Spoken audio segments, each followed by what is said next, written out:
नामकरण, ठीक है, कि एमीन जो रहता है उसका नामकरण कैसे किया जाता है। ठीक है, एक बार बता चुका हूं, वही टाइम पास है, एक सामान्य नामकरण और एक आईयूपीएसी। सामान्य नामकरण जब भी करोगे तो एल्काइल एमीन बोलोगे, एल्काइल एमीन, समझ आ रहा है कि नहीं, क्या बोलोगे, एल्काइल एमीन। और जब तुम लोग आईयूपीएसी नाम करोगे, आईयूपीएसी नामकरण करोगे तो एल्केनामीन, एल्केनामाइन, एल्केनामाइन, एल्केनामाइन, क्या बोलोगे, एल्केनामाइन। यहाँ तक समझ आ रहा है कि नहीं, एल्केना एमाइन है ना, AMINE, ठीक है। जैसे कि एक एग्जांपल देखो, CH3NH2, CH3NH2 Mithil amine, Mithil amine, या इसी क्या बोलोगे, मेथेना, मेथेन लिखा फिर एमिन, मेथेन फिर एमिन, मेथेनामाइन। यहाँ तक समझ आया कि नहीं।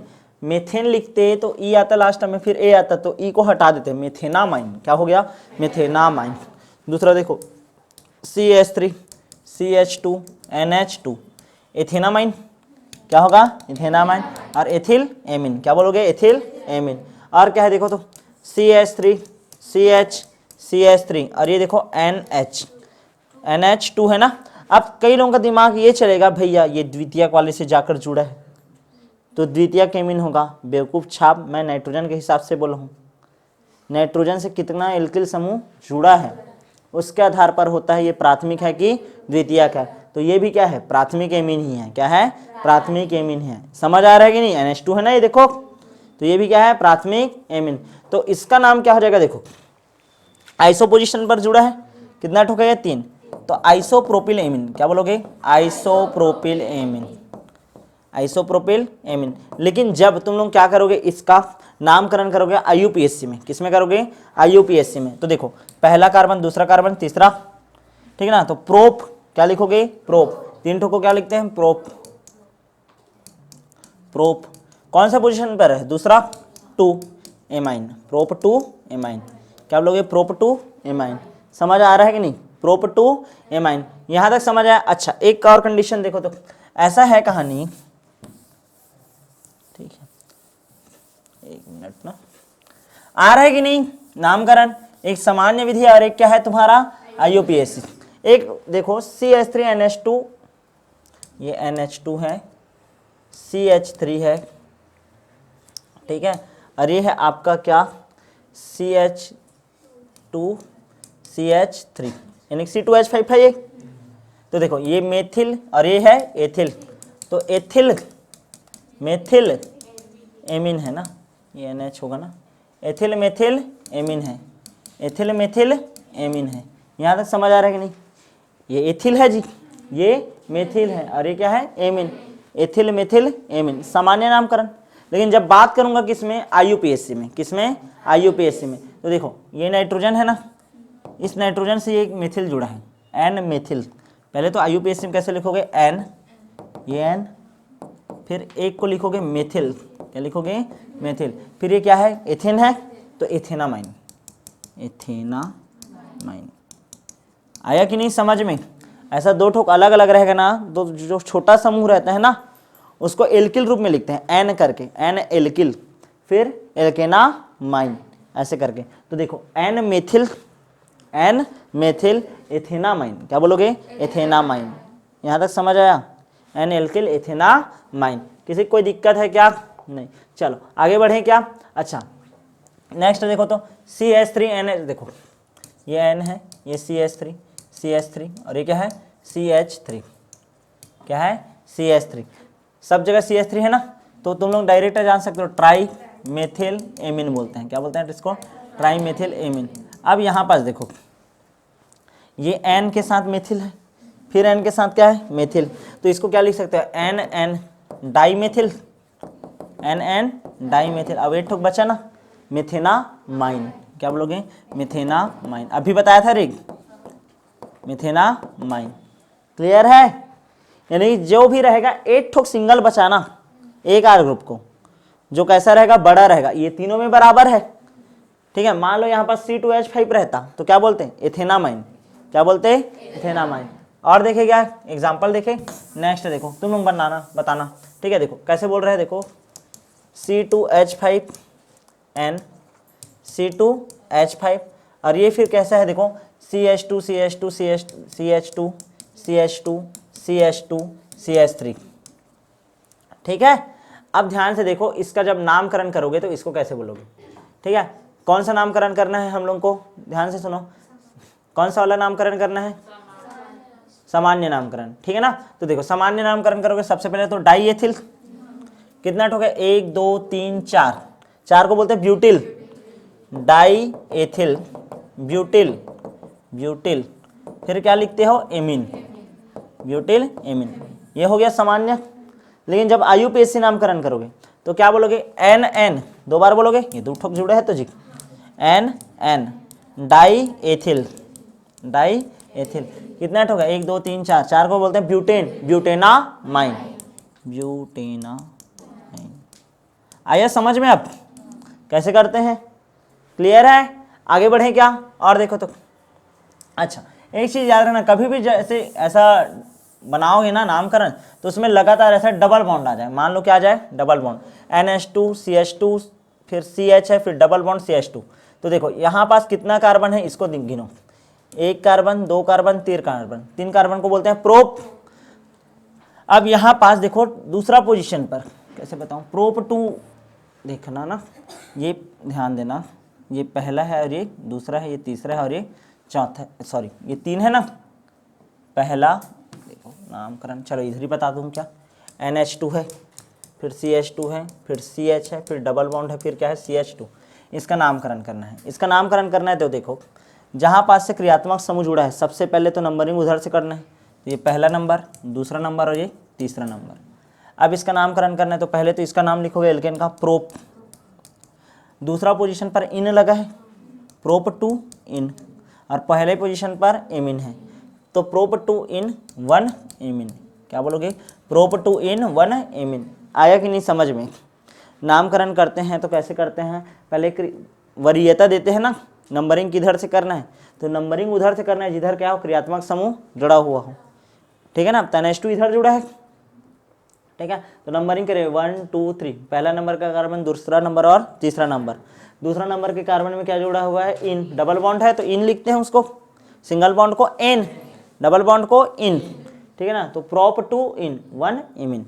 क्लियर है, तो इस तरीके से हो गया इसका क्या नामकरण। और कैसे कैसे नामकरण कर सकते हो देखो तो, ठीक है, देखो ये डायरेक्ट एनिलिन बोलते हैं, ऐसा लगा रहता है, इसको क्या बोलते हैं एनिलिन। ठीक है ना, या इसी को बोल सकते हैं हम लोग बेंजामीन, क्या बोलते हैं बेंजामिन, बेंजीन है ना, बेंजामिन क्या बोल सकते हो बेंजामिन। अच्छा यहाँ पास देखो आर्थोटॉलिडीन बोलते हैं इसको, आर्थोटॉलुडीन, टॉलुइन जुड़ा है ना, आर्थोटॉलुडीन, या फिर इसी को बोलते हैं 2 एमिन टॉलुइन, क्या बोलेंगे 2 एमिन टॉलुइन।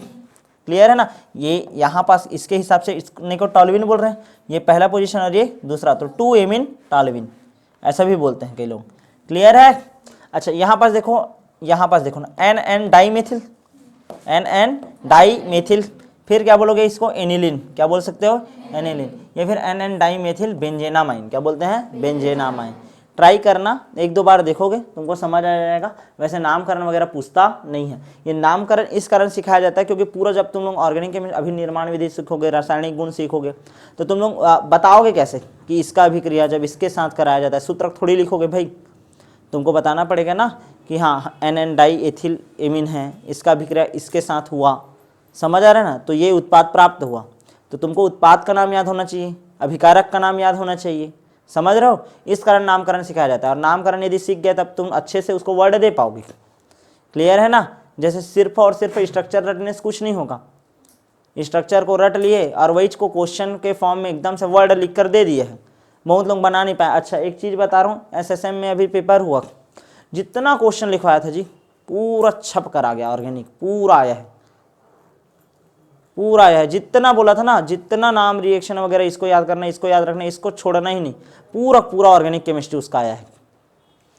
मैं वहाँ का संस्थान का गारंटी ले सकता हूँ, स्कूल वाले छापते हैं उसका गारंटी नहीं ले सकता, बोर्ड का गारंटी ले सकता हूँ कि हाँ इस टाइप का आता है।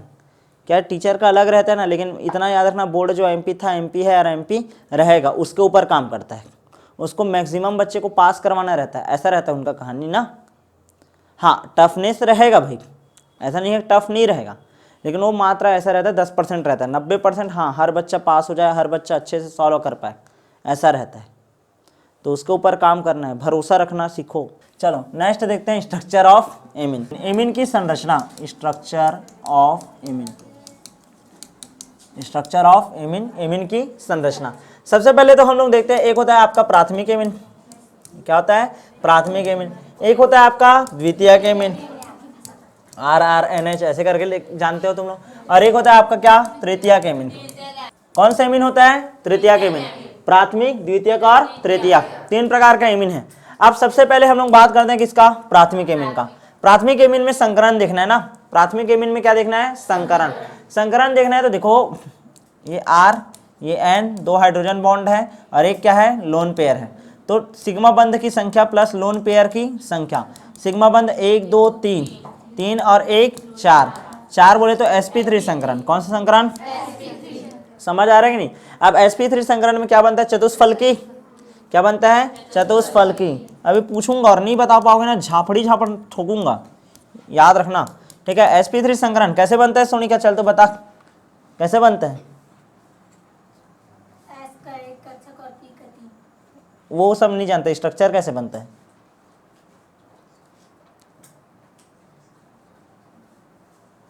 क्या होता है निधि sp3 संकरण? किसको बोलते हैं sp3 संकरण? त्रिभुज टाइप का बनता है, हाँ ये sp3 संकरण है ना, आई थिंक।